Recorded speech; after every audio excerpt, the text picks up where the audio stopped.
जय हिंद प्यारे साथियों। कैसे हो आप सब? बिल्कुल मस्त होंगे, स्वस्थ होंगे और अपनी लाइफ में बिल्कुल अच्छे तरीके से व्यस्त होंगे। यू विक्टर ज्ञान यूट्यूब चैनल पर आप सभी का बहुत बहुत स्वागत है।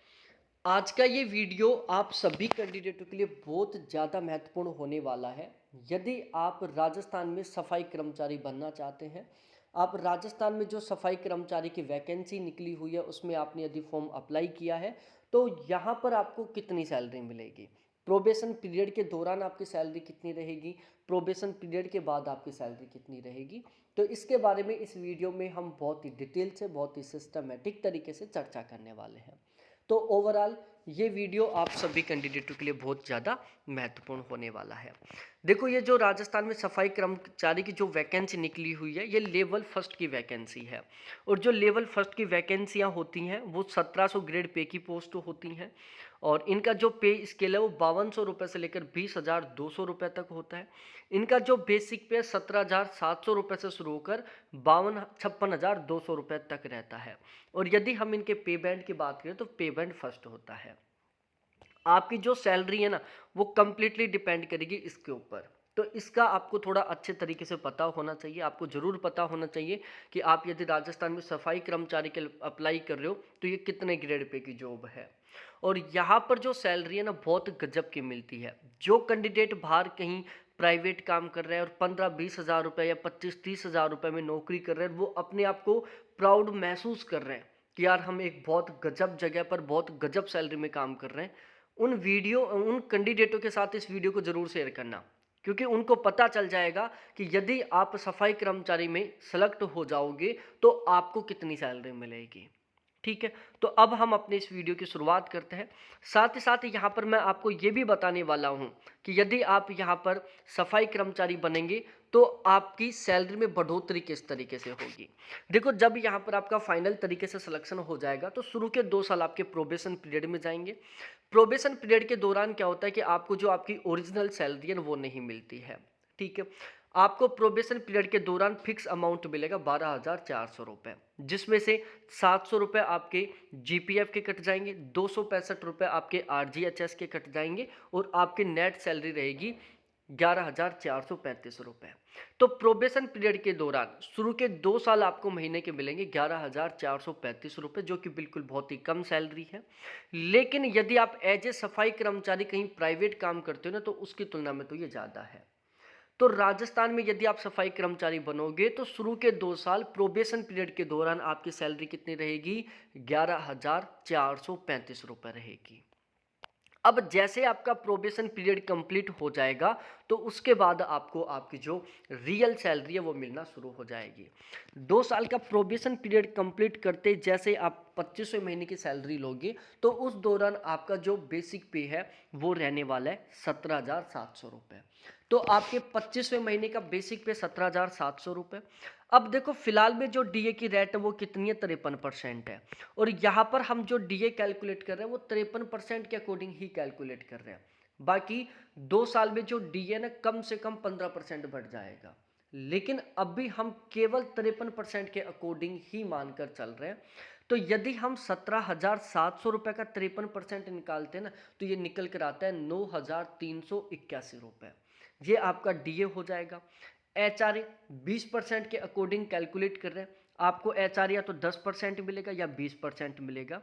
ये डिपेंड करता है कि आपकी पोस्टिंग कहाँ पर रहती है, आप काम कहाँ पर करोगे। ठीक है, तो यदि हम 20% के according H R A calculate करते हैं तो 17,700 रुपये का 20% बनता है 3,540 रुपये। इसके अलावा 1,300 रुपये आपको ट्रांसपोर्टेशन अलाउंस के मिलेंगे। इन सभी को मिलाकर आपकी पहले महीने की ग्रोस सैलरी तैयार होगी। और ये आपकी पहले महीने की जो ग्रोस सैलरी है वो बनेगी 31,921 रुपये। अब इसमें कुछ कटौतियाँ होंगी, जैसे जीपीएफ के आपके कटेंगे 700 रुपये और इसके अलावा एसआई आपका नहीं कटेगा। ध्यान रखना, एसआई तब तक नहीं कटता जब तक कि बेसिक पे 18,000 रुपये से ज़्यादा नहीं हो जाता। तो यहाँ पर आपका एसआई नहीं कटेगा। आरजीएचएस के 265 रुपये कटेंगे। अब ये जो जीपीएफ और एसआई के जो रुपये कटते हैं ना, ये आपको रिटायरमेंट के दौरान विद इंटरेस्ट के साथ आपको वापस मिल जाते हैं। आपने देखा होगा, जब आपके पड़ोस में कोई भी रिटायरमेंट लेकर आता है तो उस दौरान उसको 40-50 लाख रुपए मिलते हैं, उसके बाद में उसको पेंशन मिलती है। तो वो जो रिटायरमेंट में जो उसको रुपए मिलते हैं ना, वो ये ही मिलते हैं। जो अब आपके जीपीएफ और एसआई के कटेंगे ना, ये विद इंटरेस्ट के साथ आपको रिटायरमेंट के दौरान मिल जाएंगे। ठीक है, साथ ही साथ आप जब तक जियोगे तब तक आपको पेंशन मिलेगी। ठीक है, ये जो 265 रुपये आरजीएचएस के कट रहे हैं ना, इस 265 रुपये से आपका और आपकी कंप्लीट फैमिली का बिल्कुल फ्री इलाज होने वाला है। आपको आरजीएचएस नंबर दिए जाएंगे, आप किसी प्राइवेट हॉस्पिटल में भी जाकर बिल्कुल फ्री इलाज करवा सकते हो। 1 रुपए की बीमारी से लेकर 10 करोड़ रुपए तक का आप इलाज करवा सकते हो मात्र 265 रुपये महीने की कटौती से। तो इस तरीके से टोटल कटौती कितनी हुई?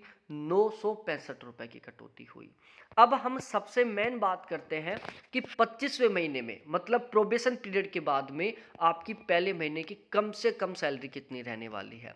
तो जैसे आपका प्रोबेशन पीरियड कंप्लीट होगा तो आपकी पहले महीने की जो सैलरी है वो रहने वाली है 27,862 रुपये।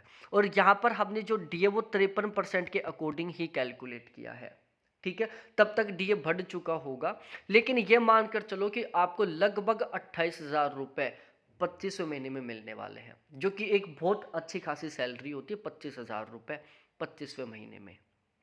ठीक है, अब हम बात करते हैं कि आपकी सैलरी किस तरीके से बढ़ेगी। देखो, आपका जो बेसिक पे है ना वो हर साल 3% बढ़ेगा। कैसे? जैसे अब शुरू में आपका जो बेसिक पे है शुरू की साल प्रोबेशन पीरियड के बाद पहली साल का आपका बेसिक पे कितना था? 17,700 रुपये था। उसके बाद प्रोबेशन पीरियड के बाद जो अगली साल रहेगी, मतलब टोटल चौथी साल, उसमें आपका बेसिक पे 18,231 रुपये रहेगा। 5वीं साल में आपका जो बेसिक पे है वो 18,777 रुपये रहेगा। 6ठी साल आपका बेसिक पे है जो 19,340 रुपये रहेगा। इस तरीके से ये जो बेसिक पे है ना, इसमें हर साल क्या होती जाएगी? 3% की बढ़ोतरी होती जाएगी।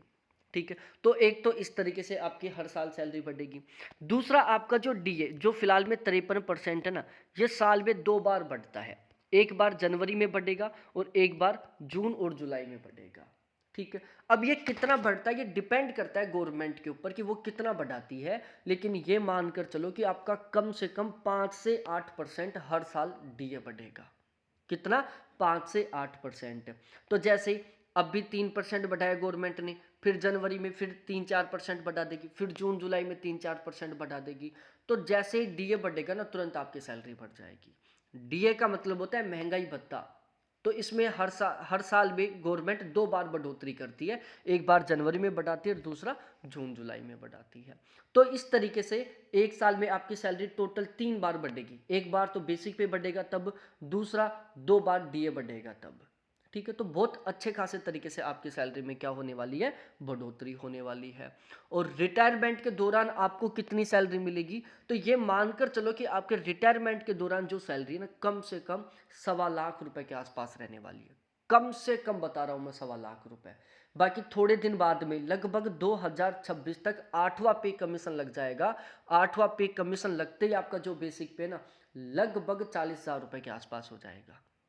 पर फिर भी मोटा मोटा ये मानकर चलो कि आप रिटायरमेंट लेकर आओगे ना, तब आपकी जो सैलरी है ना लगभग कम से कम 1.25 लाख रुपए रहेगी। रिटायरमेंट के दौरान आप लगभग 30 लाख रुपए के आसपास अमाउंट लेकर आओगे। और ये मैं बता रहा हूँ कम से कम 30 लाख से ज़्यादा ही मिलेगा रिटायरमेंट के दौरान आपको। और रिटायरमेंट के टाइम आपकी जो सैलरी है ना वो 1.25 लाख से ज़्यादा ही रहेगी। तो बहुत अच्छा सीन है। बाहर 10-20-30 हज़ार रुपये में जो काम करते हैं उसमें ना इज्जत, ना सैलरी में इंक्रीजमेंट, ना टाइम से सैलरी मिलती। यहाँ पर फिक्स 1 तारीख को सैलरी आएगी, फिक्स साल में 3 बार सैलरी बढ़ेगी। इसके अलावा सारा सब कुछ शानदार तरीके से, बहुत अच्छी खासी रेपुटेशन है, बहुत अच्छी खासी इज्जत है गवर्नमेंट जॉब की। तो सारा सब कुछ आपको बहुत अच्छा लगा होगा, तो प्लीज़ वीडियो को लाइक करो, अपने दोस्तों के साथ शेयर करो, चैनल को ज़रूर सब्सक्राइब करो। बहुत बहुत धन्यवाद सभी साथियों को देखने के लिए। Thanks, bye.